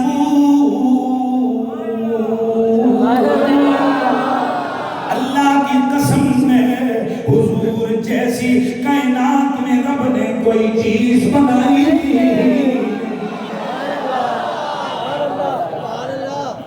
حالانکہ بعض صحابہ نے کہا تھا حضور کا چہرہ ہے کہ چودھویں رات کا چاند، بعض نے کہا تھا حضور کا چہرہ شمع کی طرح چمک، بعض نے کہا تھا کہ حضور کا چہرہ سورج کی طرح۔ مولا علی نے فرمایا رب نے حضور جیسا کسی کو بنایا نہیں۔ تمہیں وہ بات دور چلی گئی۔ حضرت شاہ ولی اللہ کے والد گرامی نہیں میں دیکھا میں بچوں کی چھوڑ گیا، حضور سے سوال کرتے ہیں یا رسول اللہ، آقا جی آپ کو جنہوں نے دیکھا ان کے ساتھ تو وہ نہیں ہوا جو موسیٰ جو یوسف کے دیکھنے والوں کے ساتھ ہوا۔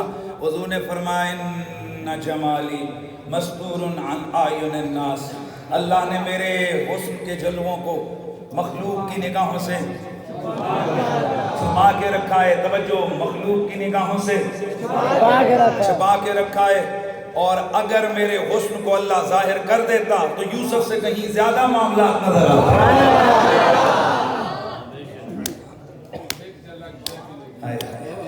توجہ ہے آپ میں اعتراض کرنا، اور یہ ہماری عقل کا بھی یہ تقاضا ہے۔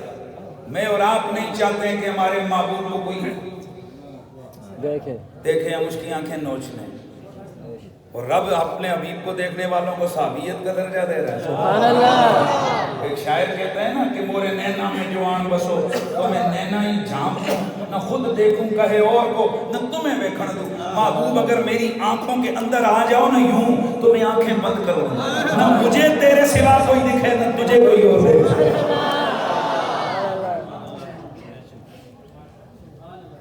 رب نے محبوب بنایا، حسینوں کا بادشاہ بنایا، پھر 70,000 پردے ڈالے۔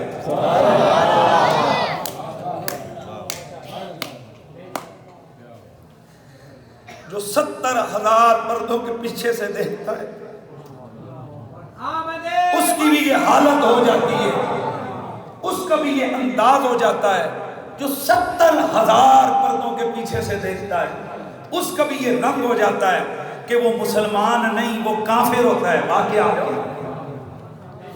اور بھائی وہ بخاری شریف کی روایت ہے، ایک یہودی مذہب کی عورت ہے، عورت مذہب اس کا کوئی اور ہے، میرے نبی رحمت سید کونین سودا خریدتے ہیں، سودا خریدتے ہیں، پاس رقم نہیں ہے، فرمایا میں تمہاری یہ رقم شہر میں جا کر ادا کر دوں گا۔ کہا میں ایسے تو نہیں دوں گا، کوئی گارنٹی ہو۔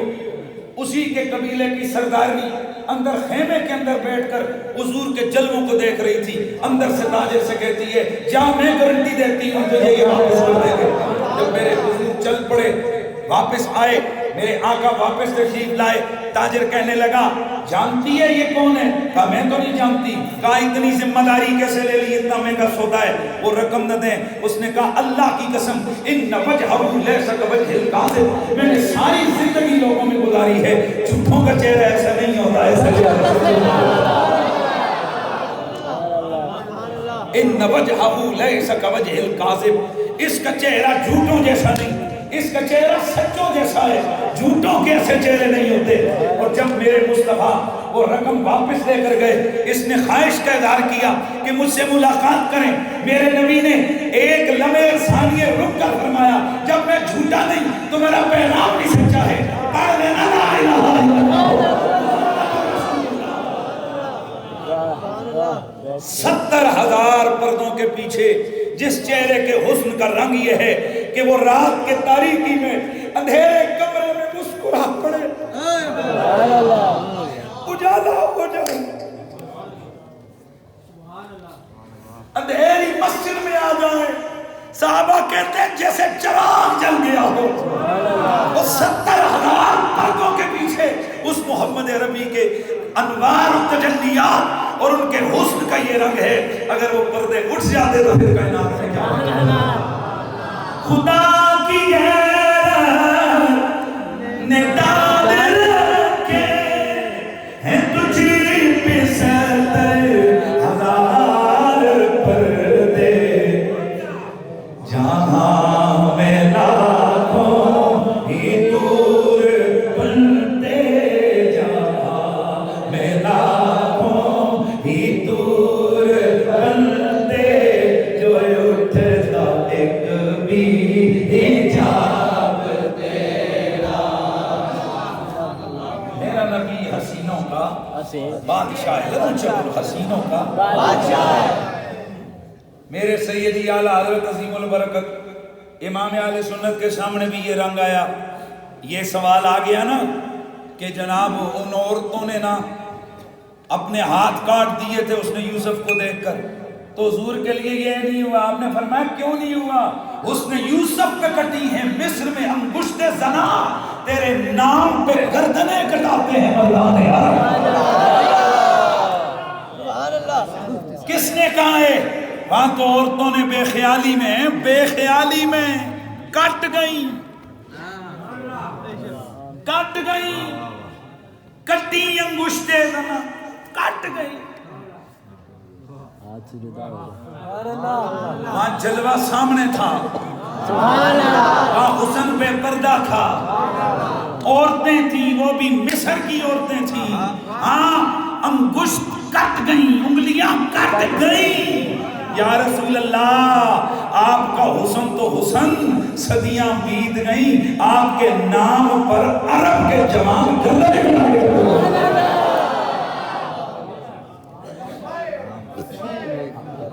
یا رسول اللہ لبیک لبیک لبیک یا رسول اللہ، تیرے نام پہ گردنیں کٹاتے ہیں مردان عرب کے مرد یا رسول اللہ، آج آپ کے نام پر گردنیں کٹا رہے ہیں، اور یہ سلسلہ رکا نہیں ہے۔ میں آپ سے ایک سوال پوچھنا چاہتا ہوں، اس سال کی سب سے بہترین سیلفی کا ایوارڈ آپ کس کو دینا چاہیں گے؟ میں لمبی بحث نہیں کرتا، میں آپ کو تھوڑا سا سمجھانا چاہتا ہوں۔ ایک کتے نے فرانس کے اندر سکول ٹیچر تھا، بچوں کو میرے نبی کے کارٹون اپنی کلاس کے اندر دکھائے، معاذ اللہ، سب کو استغفر اللہ۔ بچے گئے جا کر 18 سال کے ایک ایسے چیچن جوان باز کو، چیچنیاں کے نوجوان کو جا کر بتایا کہ آج ہمارے سکول ٹیچر نے حضور کے کارٹون دکھائے ہیں۔ اب پتہ ہے یہ لڑکا کرتا کیا تھا؟ کلب کے اندر کام کرتا ہے، مسیدڑ ملا نہیں سی، کلب میں کام کرتا تھا۔ اس نے کہا حضور کے کارٹون دکھائیں؟ کہا ہاں۔ اندر گیا، خنجر لیا، سیدھا باہر آیا، آ کر ٹیچر کو کہا تو نے میرے نبی کے کارٹون بچوں کو دکھائے؟ وہ منہ اٹھا کر کہنے لگا تو کدھر سے آ گیا، تو کر کیا سکتا ہے، میں وہ روز دکھاؤں گا۔ نے کہا روز دکھائے گا؟ ہاں روز دکھاؤں گا۔ ڈالا خنجر دل میں۔ کافی تھا نا کہ بندہ مر گیا، پھڑکا دیا کافی تھا نا، پر رب کا آرڈر ہے وَقُتِّلُوا تَقْتِيلًا، صرف مارو نا، سبحان اللہ، رگڑو، قُتِّلُوا تَقْتِيلًا، ان کو قتل کرو، رگڑا دے دے۔ اچھا پھر کیا کیا؟ پھر وہی خنجر لیا، سر کو تن سے جدا کیا، پھر اس کے بالوں کو پکڑا، توجہ ہے، یوں کیا یوں کر کے، پھر یوں کر کے سیلفی لی، سیلفی لے کر انسٹاگرام پہ ڈالی، نیچے لکھا میرے محمد کو جو بھی بھونکے گا اس کے لیے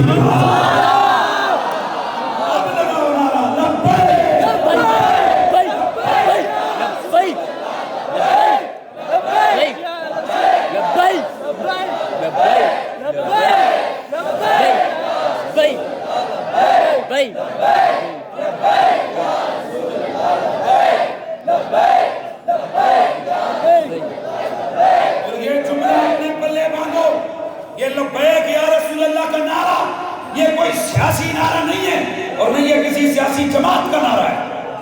نعرے تکبیر اور نعرے رسالت اگر سیاسی جماعت کے اسٹیج پہ لگیں تو کیا ان کو آپ کسی سیاسی جماعت کا نعرہ کہو گے؟ بولو نہیں کہو گے۔ نعرے حیدری سیاسی جماعتوں کے اسٹیجوں پہ نعرہ لگتا ہے، کیا یہ سیاستدانوں کا نعرہ ہے؟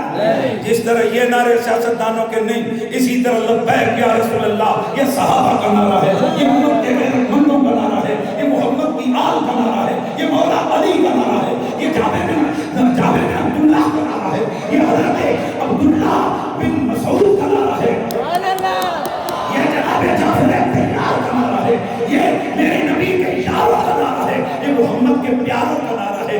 اگر کوئی سیاسی جماعت کے حصے میں یہ آ گیا نا، یہ ان کی سعادت ہے، اگر نہیں یہ نعرہ سیاسی یہ ہر مومن کا نعرہ ہے۔ جب بھی کوئی گستاخ میرے نبی کی ناموس پہ انگلی اٹھائے گا، عاشقان رسول توجہ کریں گے کہ حضور کی ناموس کے لیے اب جان دینے کا وقت ہے، تو وہ بے ساختہ کہیں گے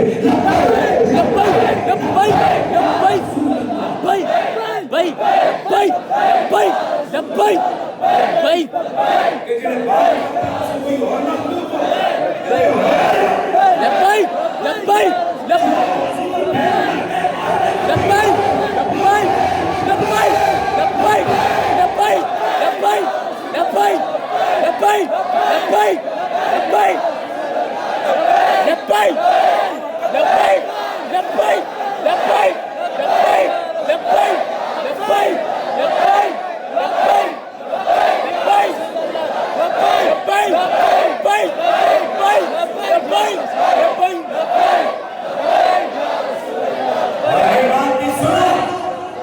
کئیوں کو یہ بڑی تکلیف ہوتی ہے، دشمن فرانس میں ہے، یہ یہاں پتر فوجی روزانہ صبح صبح اٹھنے تک کر دیں وہ گانوں میرا گن میں نہیں نال نہیں ہے، وہ گانوں کیا کر دیں شان فانگ بندوقیں، پھر فائر پوزیشن روز کر دیں، صبح صبح بولو کر دیں کہ ہون بندہ آکھا دشمن تو سندر انڈیا بھی جو تسی یہ تھے کہ کرنی بیلان ناغا ان کی ٹریننگ ہوتی ہے، کیوں؟ تاکہ جب دشمن سامنے آئے نا اس ویلے ہاتھ پیر نہ پئے ہوں، اس ویلے بندوق دے وہی سپیڈ ہوئے اسی رفتار نہ ڈز ہوئے۔ ہم اپنے چاہنے اور ماننے اور سننے والوں کو یہ تیاری کرواتے ہیں، گستاخوں کے خلاف، نبی کے دشمنوں کے خلاف اس طرح سے تیاری کر کے رکھو تاکہ موقع بنے نا تو تے بڑ نہ کرو تو تھے جناب گستاخ نبی کی ایک سزا، گستاخ نبی کی ایک سزا، گستاخ صحابہ کی ایک سزا۔ میں پورے پاکستان میں گیا ہوں، جتنا تھکیا دا جواب تو سا مرزے اٹک لیں اس نعرے دے دیتا ہے، میں اتنا کیسے جائی نہیں تکیا، شرم کا مقام ہے۔ گستاخ نبی کی ایک سزا، تھکیا ہے مجمع نہیں ہونا چاہیے رسول اللہ دینا مجھتے نعرے دے ہوتے۔ جس قوم کے نعروں میں اتنی جان نہیں ہے ان کے ارادوں میں اور اس کے عمل کے اندر ان کی کیا جان ہوتی۔ اس لیے مسلمانوں ہم اور کچھ نہیں کر سکتے، اپنی محبتوں کا اظہار بھی ٹوٹے اور ڈوبے ہوئے دل سے نہیں کر سکتے۔ ہم گستاخوں کو یوں سزا دیں گے، ہم 100 بار تسبیح پڑھیں گے، نہ صحابہ تے نعرہ کدے نہیں لایا کہ اسی گستاخاں نوں این سزا دے ساں کہ اسی 200 تسبیحاں پڑھ ساں۔ انہاں تے تکے جدوں گستاخ ہیں وہ تے نابینا سن، انہیں بھی نہیں آکھے کہ اسی نابینا، وہ تو نابینا تھے رات کی اندھیرے میں۔ او اللہ دے او بندے اور راتی دے اندھیرے وے صحابی رسول نے دیوار ٹپی، نابینا صحابی گستاخ عورت۔ اگلا جملہ سنو، سکی پہن، جی سکی پہن، پہچان لیا، پہچان گئے، چھوٹا سا بچہ سینے پہ سویا ہوا، سکا پانجا، مہربانی کرو، کون؟ سکا پانجا، بچے کو ادھر سے ہٹایا، وہی خنجر سینے میں ڈالا، پھر جناب اسی طرح دیوار ٹاپی۔ فجر کی اذان سے پہلے مسجد نبوی میں پہلی صف،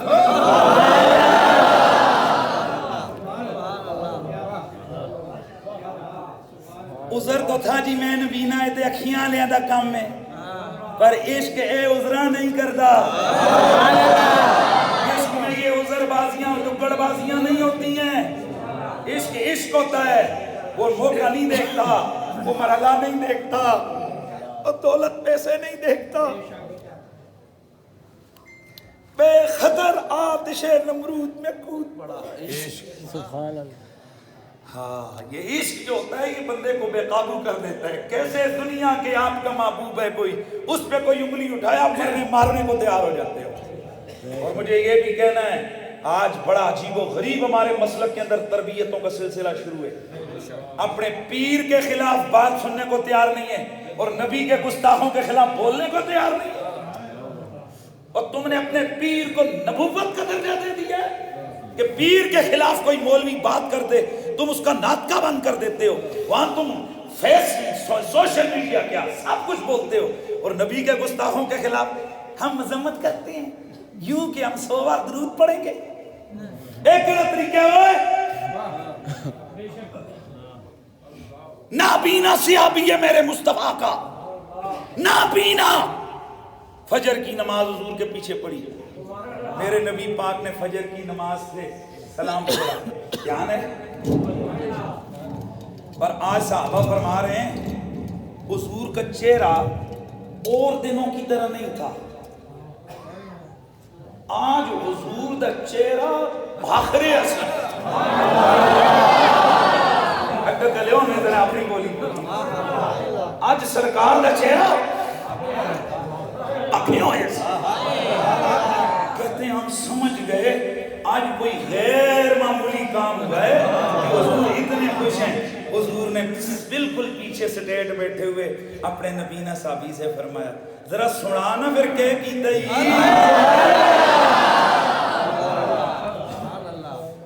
یا رسول اللہ، جب سے میں نے سنا بہن تھی میری اس نے آپ کی بے ادبی کی، میری نیندیں اڑ گئی، میرا چین چھن گیا۔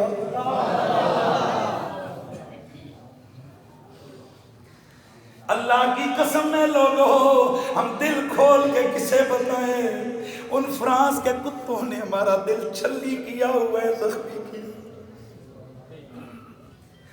ہمارے نبی کی گستاخیاں ہوئی ہیں، اب ہم بھی زندہ ہیں، ہم کہتے ہیں یا رسول اللہ ہم شرمندہ ہیں، آپ کے گستاخ ابھی زندہ ہیں، کیونکہ اللہ کا قانون یہ ہے اس دھرتی پہ سور زندہ رہ سکتا ہے، کتا زندہ رہ سکتا ہے، ناگ زہریلا زندہ رہ سکتا ہے، اور ایک بتوں کو پوجنے والا بتوں کا پجاری زندہ رہ سکتا ہے، پر میرے نبی کا گستاخ زندہ کبھی نہیں رہ سکتا۔ یا رسول اللہ میری بہن تھی، حضور آپ کی گستاخی اس نے کی، میں نے اسے سن لیا تھا، آقا بس میرا چین اڑ گیا، میرا قرار چھن گیا، چنانچہ یوں یوں میں رات کو اٹھا، میں نے خنجر ساتھ رکھا، حضور میں نے دیوار کاپی، میں اندر گیا، جا کر میں نے یوں اس کا بچہ اس کے سینے سے ہٹایا، میں نے اس کے پیڑ میں خنجر مارا، حضور اسے قتل کر کے آپ کے پاس آ گیا ہوں۔ میرے آقا کا یہ صحابی جب یہ سنا رہا تھا، حضرت عمر حیران ہو کر کہنے لگے اوہ اس انے نرتق کو میرے نبی نے فرمایا لا تقل له الاعمى بل هو بصیر، عمر اس انا ناک اس نے کام دے اکھیاں والے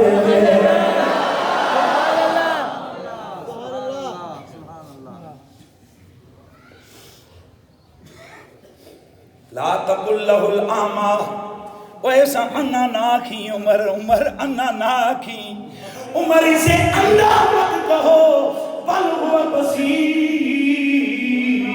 یہ تو اکھیارا ہے، اسے سب نظر آتا ہے۔ میرے نبی نے بتا دیا انا او نہیں کہ جدیاں اکھیاں نہیں، انا او ہے جس کا عشق سلامت کوئی نہیں ہے۔ اور فیصلہ کرو نا تواڈے تے ساڈے اکھیاں لے کڑے تے انے کڑے۔ میری بات سمجھ آئی؟ کیا مطلب ہے میلاد کے جلسے کرنے کا؟ کیا مطلب ہے کہ جناب صاحب سے نعرے لگائے، لیٹا لائیاں، جو حلوے کھا دے، پیٹ پیجا کی تے جا کے سو جاؤ؟ نہ یہ جو حسن بیان کیا جاتا ہے یہ اسی لیے بیان کیا جاتا ہے، آپ کے دماغوں میں اس بات کو کوٹ کوٹ کے بھرا جاتا ہے کہ میرا نبی اتنا سونا تھا، ان میں کوئی عیب نہیں تھا، ان کو چھوڑ، وہ جو کپڑے پہنتے تھے پوری زندگی میرے نبی کے کپڑے پہ کبھی میل کا داغ نہیں پڑا۔ سبحان اللہ۔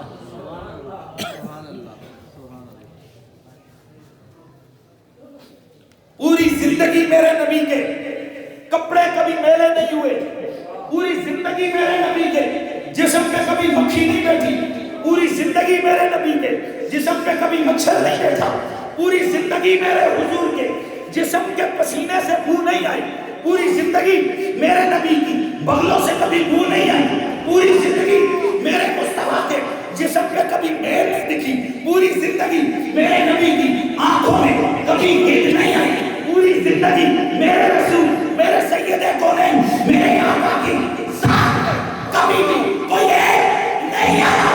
اس لیے صحابہ سے کوئی پوچھتا تھا سب سے سونا کون ہے؟ حضور۔ سب سے نظیف کون ہے؟ حضور۔ سب سے لطیف کون ہے؟ حضور۔ سب سے زیادہ دلیر کون ہے؟ حضور۔ سب سے زیادہ باکمال کون ہے؟ بولتے جاؤ سب سے زیادہ باکمال کون ہے؟ حضور۔ سب سے زیادہ وفاشار کون ہے؟ حضور۔ تو حضور جیسا کمال والا کائنات میں نہ کوئی آیا نہ کوئی آ سکتا ہے۔ نعرہ تکبیر، نعرہ رسالت، نعرہ تحقیق، نعرہ حیدری۔ گرامی المرتبہ حاضرین، بس یہی آج کا پیغام تھا۔ میں عنوان ایک لمبا چھیڑنے لگا تھا جو میں نے آیت پڑھی تھی اس کے ذہن و ذمن میں یاد زندہ صحبت باقی۔ بہرحال ایک میسج آپ کی بارگاہ میں، ایک میسج میں آپ کی بارگاہ میں رکھنے جا رہا ہوں، اور اس میسج کو آپ نے بھرپور طریقے سے آپ نے سننا اور سمجھنا ہے۔ حضور ہم سب کے سانجے ہیں، بے شک، حضور کسی خاص تنظیم کے نہیں، بے شک، بہت خوب، بہت خوب، حضور سب کے ہیں۔ بے شک۔ لہٰذا میرا یہ نعرہ اور میرا یہ اعلان ہے، جب بھی کبھی حضور کی ختم نبوت یا حضور کی ناموس کے لیے کوئی مسلمان میدان عمل میں آئے وہ ہمارا لیڈر ہے۔ اونچا بولو، اونچا بولو، اونچا بولو۔ چاہے وہ ہمارا پیر ہو یا نہ ہو، چاہے وہ ہمارا استاد ہو یا نہ ہو، چاہے اس سے ہمارا کوئی تعلق ہو یا نہ ہو، یہی تعلق بڑا ہے کہ وہ حضور کا ہے اور ہم رسول اللہ کے غلام ہیں۔ اس لیے فرانس کے اندر جو کچھ ہوا اس پر ہمارا دل آزردہ ہے۔ یہ جو اللہ کے رسول کے خاکے وہاں شائع کیے گئے، اللہ کے نبی کے وہاں خاکے بنائے گئے، اس پر ہمارا دل انتہا درجے کا آزردہ ہے۔ اللہ رب العزت ان ملعونوں کو کفر کردار تک پہنچائے۔ لیکن یہ بہرحال میں آپ کو ایک بات کر کے اجازت چاہوں گا، آگے مجھے شاہ صاحب نے حکم ارشاد فرمایا کہ سرکار کا شجرہ میں سناؤں، میں اس طرف آتا ہوں۔ ایک ڈاکو کو ہو گیا، ایک ڈاکو کو پولیس والوں نے پکڑا اور اس نے سکسیسفل 100 سے زیادہ ڈکیتیاں ماری ہوئی تھی، چوریاں کی ہوئی تھی۔ کتنیاں؟ اس سے پوچھا کہ یار تو اتنا سکسیسفل چور ہے، تیری اس کامیابی کا راز کیا ہے؟ تو کبھی پکڑا نہیں گیا، کبھی گھر والے جاگے نہیں، تو اتنی کروائی ڈالتا رہا، آخر وجہ کیا ہے؟ اس نے کہا اصل وجہ یہ تھی کہ ہم ایک دو نہیں، ہمارا ٹیم ورک تھا، ہم سب سے پہلے ریکی کرتے تھے، گھومتے تھے، پھرتے تھے، جو گھر ہمیں نظر آتا کہ یار یہ مناسب گھر ہے اور ہم نے اس گھر کے اندر ڈکیتی کرنی ہوتی ہے، چوری کرنی ہوتی، چوری کرنی ہوتی یا ہم نے ڈکیتی کرنی ہوتی، تو ہم یہ کام کرتے تھے کہ ہم میں سے ایک آدمی جاتا جا کر اس گھر کی بیل بجاتا، نکیاں جڑے بجا کر دستے رہے ہو، گھر کی گھنٹی بجاتا، یہاں ہم میں سے کوئی بندہ وہاں جاتا، جا کر اس کو پتھر مارتا، گھر کے اندر پتھر پھینک دیتا، پتھر پھینک کر تو ہم میں سے بندہ بھاگ جاتا، پھر ہم دور بیٹھ کر ایسے دیکھتے اور ہم چیک کرتے کہ اندر گھر سے کوئی نکلا ہے کہ نہیں نکلا۔ اگر کوئی گھر سے فوراً باہر نکلتا، کون ہے کون ہے، ہم اس گھر کو کراس کر دیتے، ہم کہتے کہ نہیں ایک کارلے جھاگ دے نے ایکٹیو نے، ہم پھر اس گھر میں چوری نہیں کرتے۔ اگر ایسا نہیں ہوتا تو پھر ہم پہلے پتھر پھینکتے، پھر بھی کوئی نہیں آتا، پھر ہم گھنٹی بجاتے، پھر بھی کوئی نہیں آتا، دروازہ ٹھوکتے، پھر بھی کوئی نہیں آتا، پھر بلب توڑتے، پھر بھی کوئی نہیں آتا، ہم کہتے کوئی نہیں، لگو دل لٹو سارا۔ دوستان گرامی، ہر 6 4 5 مہینوں کے بعد یہ ہمارے عقیدے کے ڈاکو یہ کوئی نہ کوئی پتھر پھینکتے ہیں، کبھی ڈنمارک سے، کبھی ہالینڈ سے، کبھی فرانس سے۔ وہ چیک کرتے ہیں گھر والے سو رہے ہیں کہ جاگ رہے ہیں، گھر والے سو رہے ہیں کہ جاگ رہے ہیں۔ اگر گھر والے اٹھ کے کہتے ہیں لبیک لبیک لبیک یا رسول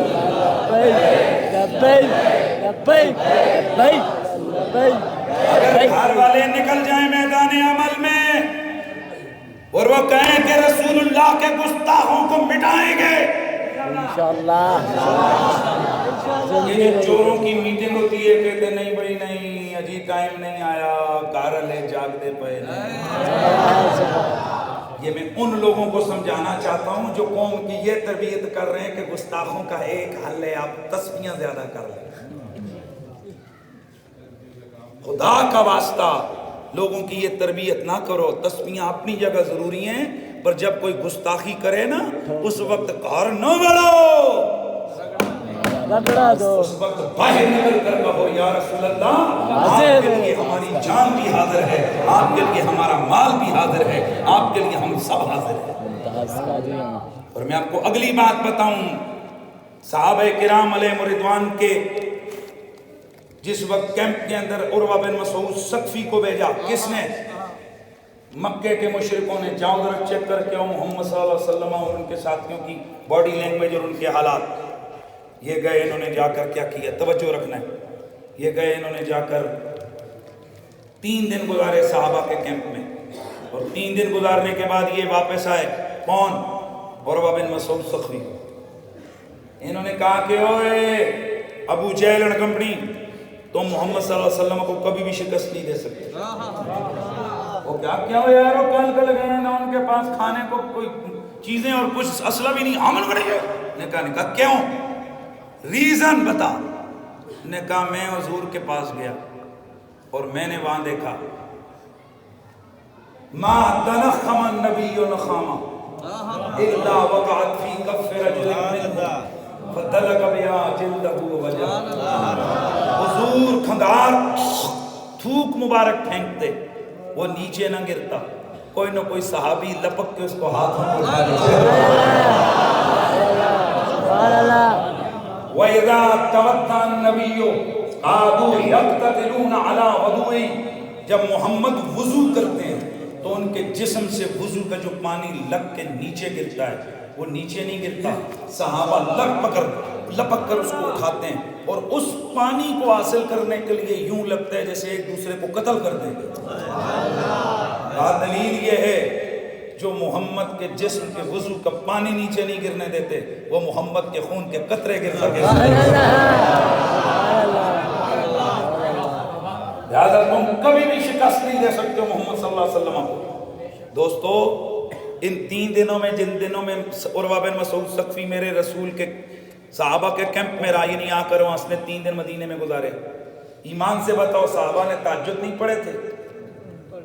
ان کی داڑیاں، ان کی پگڑیاں، ان کی تسبیحاں، ان کے وضو، ان کی چاش کی نمازیں، بولتے جاؤ، سب کچھ تھا، سب کچھ تھا۔ نہ نمازوں کا کوڈ کیا، نہ داڑیوں سے ڈرا، نہ پگڑیوں سے ڈرا، کسی سے نہیں ڈرا، ڈرا تو صحابہ کے عشق سے۔ اس کا مطلب یہ ہوا کہ اگر تم نے کائنات کے کافروں اور گستاخوں کو ڈرانا ہے، وہ تمہاری تسبیحوں کی تعداد سے، تمہارے نفلوں کی تعداد سے، رکعات کی تعداد سے نہیں ڈریں گے، وہ تمہارے لوٹے مسلح سے نہیں ڈریں گے، تمہاری پگڑی کے بلوں سے نہیں ڈریں گے۔ اگر وہ ڈریں گے تو جذبے عشق رسول سے ڈریں گے، ڈریں گے تو تمہارے دیوانہ پاک سے ڈریں گے۔